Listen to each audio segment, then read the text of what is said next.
Savez-vous que les plantes aussi se reproduisent? Oui, les animaux se reproduisent, les humains se reproduisent, mais aussi les plantes aussi se reproduisent. Et oui, elles ne font pas que pousser, elles se reproduisent aussi. Nous allons voir cela tout à l'heure.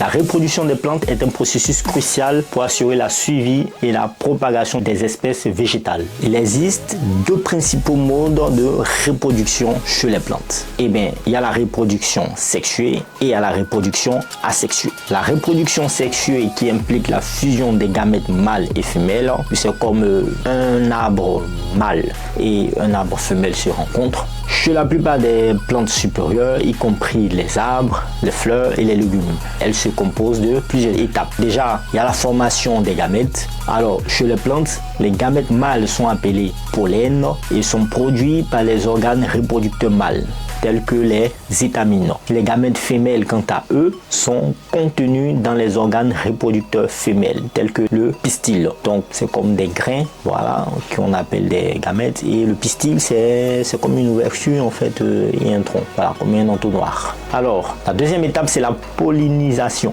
Le pollen est transporté de l'organe reproducteur mâle vers l'organe reproducteur femelle, soit par le vent ou soit par des insectes, comme des abeilles. Donc, c'est ce qu'on appelle des animaux pollinisateurs. Lorsque le pollen atteint le pistil, il peut se déposer sur le stigmate. Donc, le stigmate, en fait, c'est celui qui va capter, en fait, le pollen. Dès lors, il y a la fécondation. C'est quoi la fécondation? C'est lorsque le pollen germe sur le stigmate et pousse à travers le style du pistil jusqu'à atteindre l'ovule, où la fusion de gamètes a lieu. Cela forme un zygote, qui se développera ensuite en une graine. On va passer maintenant à la formation des graines, n'est-ce pas? Suite à la fécondation, l'ovule se développe en une graine qui contient l'embryon de la future plante. La graine est souvent protégée par une enveloppe appelée le fruit. Quand vous prenez par exemple de la pomme, il y a tout le fruit et il y a des graines au milieu. La cinquième étape, c'est la germination. Qu'est-ce qui se passe? Une fois que la graine est dispersée de la plante mère, elle peut germer sous des conditions favorables comme la présence d'eau, de lumière et de nutriments. Le processus de germination consiste en la croissance de l'embryon